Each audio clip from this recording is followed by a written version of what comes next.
नमस्कार दोस्तों इंडिया के अंदर हमें अपने अकाउंट से किसी दूसरे अकाउंट में फ़ंड ट्रांसफ़र करने की जब भी ज़रूरत होती है तो बेसिकली सेम बैंक में तो बहुत आसानी से हो जाता है, जैसे कि SBI टू SBI। लेकिन अगर आप अपने अकाउंट से किसी अन्य बैंक, जैसे कि अगर मेरा खाता SBI में है बट मुझे HDFC या PNB के किसी खाते में फ़ंड ट्रांसफ़र करना है तो यह केवल RTGS या NEFT के माध्यम से ही होगा। क्या है RTGS और NEFT? RTGS यानी कि real time gross settlement, NEFT यानी कि national electronic fund transfer.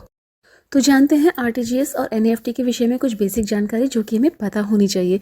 NEFT में मनी ट्रांसफ़र करने की कोई मैक्सिमम और मिनिमम लिमिट नहीं होती, लेकिन RTGS ट्रांजैक्शन तभी परफॉर्म किया जा सकता है जब अमाउंट 2 लाख या 2 लाख से ऊपर हो।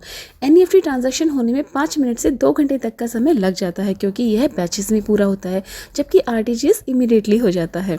दोस्तों, अगर आप NEFT या RTGS स्वयं नेट बैंकिंग के माध्यम से करते हैं तो इसमें आपका कोई चार्ज नहीं लगता, लेकिन अगर आप बैंक जाकर करते हैं तो बैंक इसका चार्ज करता है। NEFT RTGS पेमेंट केवल चेक के माध्यम से ही होता है और यह केवल आप अपनी होम ब्रांच से ही कर सकते हैं। और जिनके खाते सैलरी पैकेज में है उनका भी बैंक में कोई एक्स्ट्रा चार्ज नहीं लगता। अब देखते हैं बैंक में RTGS या NEFT को परफॉर्म कैसे करना है और इसके द्वारा ट्रांजैक्शन करने पर कितना चार्ज लगता है। तो दोस्तों, ये है NEFT चार्जेस एट बैंक। 10,000 तक के ट्रांजैक्शन पर 2 रुपये 36 पैसे का चार्ज लगता है। 10,000 से लेके 1 लाख तक के ट्रांजैक्शन पर 4 रुपये 72 पैसे का चार्ज लगता है। 1 लाख से लेके 2 लाख तक के ट्रांजैक्शन पर 14 रुपये 16 पैसे का चार्ज लगता है और 2 लाख से ऊपर के ट्रांजैक्शन पर 23 रुपये 60 पैसे का चार्ज लगता है। RTGS charges at bank 2 lakh से लेके 5 लाख तक के ट्रांजैक्शन पर 23 रुपये 60 पैसे का चार्ज लगता है। 5 लाख से ऊपर के ट्रांजैक्शन पर 47 रुपये 20 पैसे का चार्ज लगता है। आपको जो भी अमाउंट ट्रांसफ़र करना है उसमें इन चार्जेस को ऐड करके चेक में लिखना है। और दोस्तों, चेक में आपको ध्यान रखना है कि पे में नाम की जगह योरसेल्फ टू NEFT लिखना है।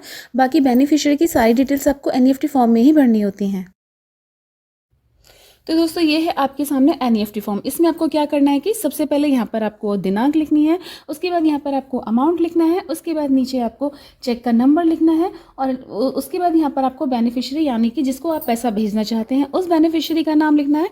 यहाँ पर आपको बैंक का नाम लिखना है, उसके नीचे आपको बैंक की शाखा का नाम लिखना है, यहाँ पर आपको बेनिफिशियरी का अकाउंट नंबर लिखना है और यहाँ पर आपको IFSC कोड लिखना है।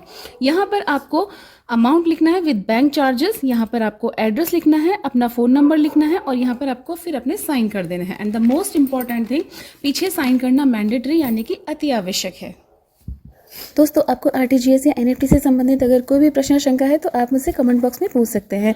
और अगर आपको जानकारी अच्छी लगी है तो please like, share, comment and subscribe this channel bank awareness, bank जागरूकता।